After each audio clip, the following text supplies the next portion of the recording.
Hello and welcome to my second video exploring the impact of our diet on our health. I am Dr. William Emmett Walsh, medical doctor, board certified allergist, and author of How I Recovered from Dementia.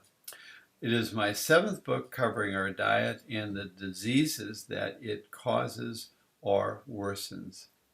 My patients suffering migraine headaches taught me the foods and beverages that cause their headaches. I use this diet to recover from dementia. I hope it also helps you. Before following my path to treatment, please consult your medical caregiver to determine the cause of any symptoms you may be experiencing. In my book, How I Recovered from Dementia, I discuss this diet in more detail than I can present in this and other videos. However, I can and will use these videos to supplement my book's information. If they help you better understand our diet-caused diseases, I will consider them successful. Surprisingly, it's not the foods and beverages that we eat and drink that harm us.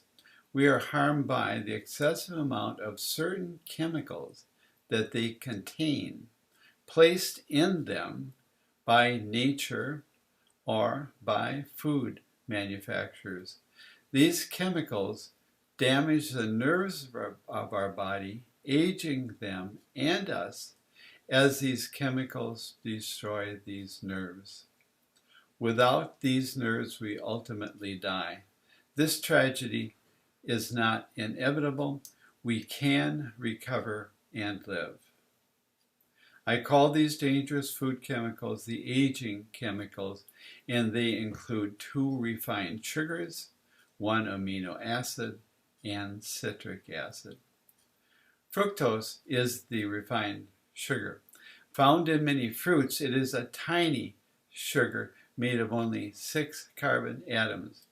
It combines with glucose, also a simple 6 carbon sugar, to make the more complicated sugar, sucrose.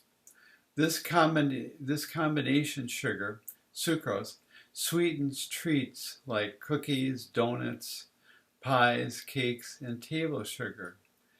Its glucose component is not threatening. Our bodies need it for energy production. All cells use it. Like glucose, we also need fructose, but only in small amounts. In large amounts, like in sweet foods or beverages, fructose is a poison. It causes or worsens any disease. Simple definition: a poison is a substance that causes illness or death. What does excess fructose poison? A lot. It poisons our fat control system.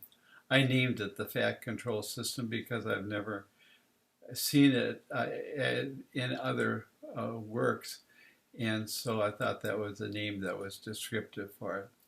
Our bodies use the fat control system to shed excess weight by burning off our fat.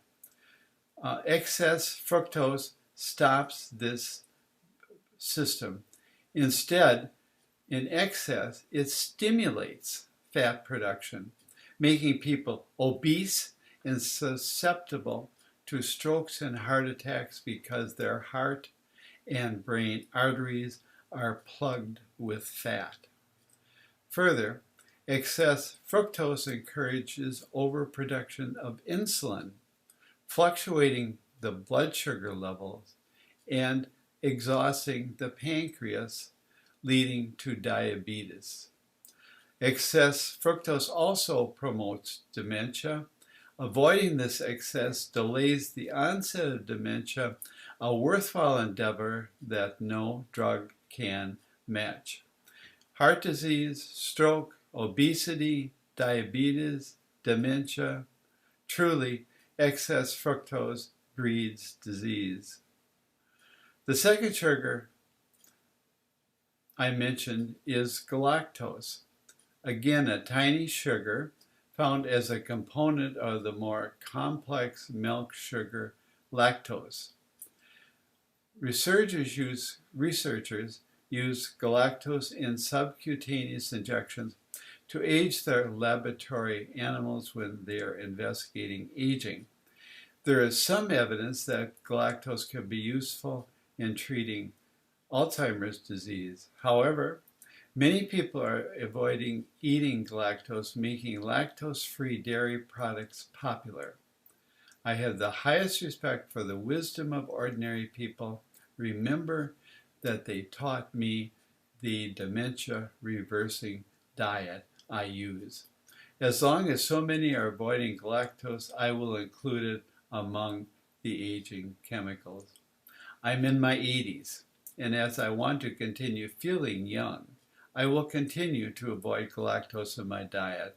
And that's mainly milk and milk products like cheese and yogurt, although some vegetables and fruits have measurable but smaller amounts of galactose. The troubling amino acid is really two amino acids, glutamic acid and its sister amino acid, aspartic acid. As aspartic acid does not taste sweet, it is not used in food production, and nature did not load it into foods. In fact, it tastes bad. We are not likely to consume it in excess. That leaves us only glutamic acid as a truly troubling aging chemical. Amino acids are the building blocks of protein. They do not threaten us as long as they're locked in the protein. Free of the protein, they roam in the bloodstream throughout the body, and at natural levels, they help us. Free circulating glutamic acid is called monosodium glutamate, MSG. It tastes great, bringing a robust flavor to many foods, especially meat. However, at excessive levels, it causes harm. I will discuss MSG further and tell you about the danger in citric acid in the next video. For now, thanks for listening to me, and I hope that you will return for the next video.